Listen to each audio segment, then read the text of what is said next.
हमारे सामने ये एक कसर लिखी हुई है 7/9। इस वीडियो में हम देखेंगे कि इसको हम किन किन मुख्तलिफ तरीक़ों से जमा करके इसकी नुमाइंदगी कर सकते हैं। तो सबसे पहले इस कसर को समझ लेते हैं। 7/9, ऊपर 7 है, नीचे 9 है। इसका मतलब ये कि कोई एक पूरा है हमारा जिसके 9 हिस्से हो गए हैं।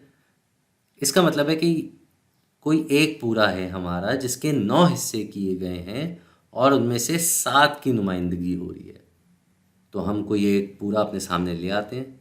ये हमारे सामने एक पूरा आ गया। आप देख सकते हैं इसके 9 हिस्से किए गए हैं। तो ये जो 7 लिखा हुआ है इसका क्या मतलब हुआ कि इसके 7 हिस्से भर दिए गए। तो इसको हम रंग से भर देते हैं।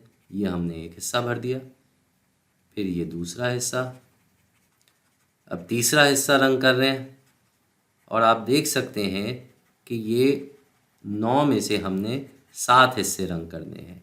अब हम 5वें हिस्से पे आ गए हैं और इसके बाद छठा आ जाएगा और आखिर में 7वां हिस्सा रंग कर दिया जाएगा। तो यहाँ पे 2 हिस्से रह गए और 7 9 से भी 2 नंबर दूर है। अगर ये बात आपके समझ में आ गई कि हमने 9 में से 7 हिस्से भरे इसीलिए 7/9 आ गया, तो हम आगे अब देखते हैं इसको कैसे जमा करके बनाया जा सकता है। मिसाल के तौर पे हमारे पास 2 कसरें हैं।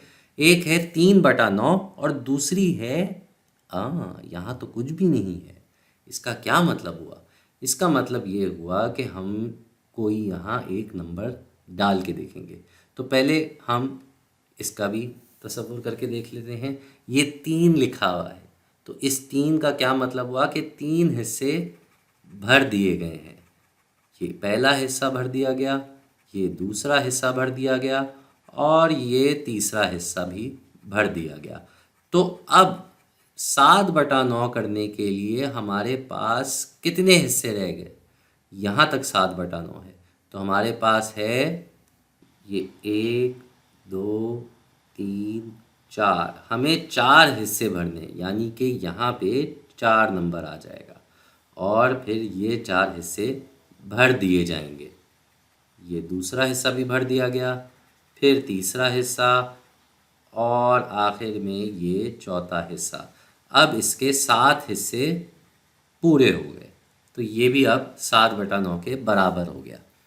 अगर 3 कसरें आपस में जमा हो रही हों, जैसे कि 2/9, 3/9 और फिर से हमारे पास एक कसर गायब है, तो क्या करेंगे हम फिर से इसका तसव्वुर कर लेंगे। ये आ गई हमारे सामने कसर।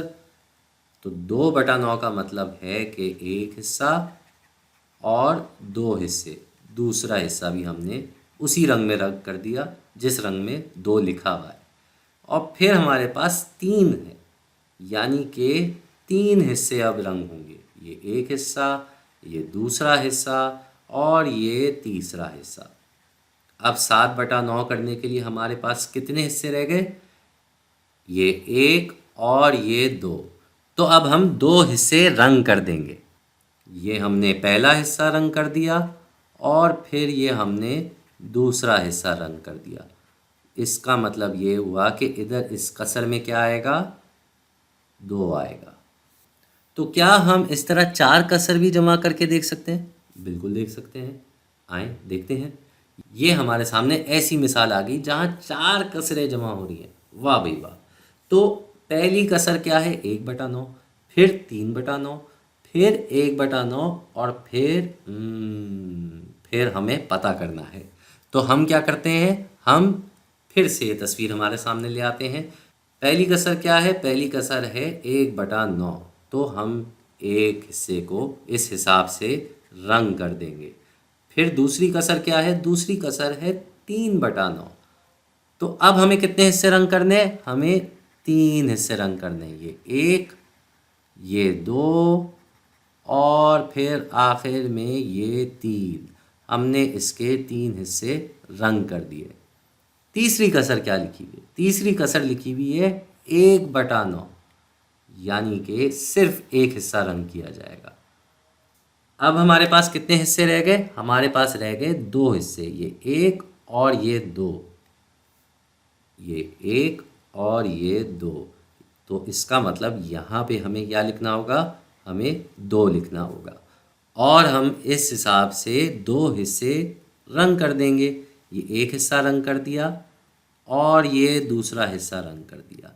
अब ऐसा भी हो सकता था कि ये 2 नहीं होता यहाँ पे, और यहाँ पे ये 1 भी नहीं होता। इसका मतलब ये हुआ कि ये हिस्सा भी रंग नहीं हुआ। तो हम क्या करते हैं, हम यहाँ लिख देते हैं 3। हाँ, तो 3 का क्या मतलब हुआ, 3 का मतलब हुआ कि एक हिस्सा रंग कर दिया जाए, दूसरा भी रंग कर दिया जाए और फिर तीसरा भी रंग कर दिया जाए। तो इसका क्या मतलब हुआ, हमारे पास कोई और खाना बचा ही नहीं, और यहाँ चौथी कसर भी लिखनी है। तो अब चौथी कसर क्या होगी, चौथी कसर होगी 0/9। बिल्कुल, 0 की कोई मिकदार नहीं होती, मतलब खाली है, कुछ नहीं है, नथिंग। तो ऐसी भी सूरत में हम अगर चौथी कसर लिखनी ही है हमें, तो हम इसको ऐसे लिख देंगे।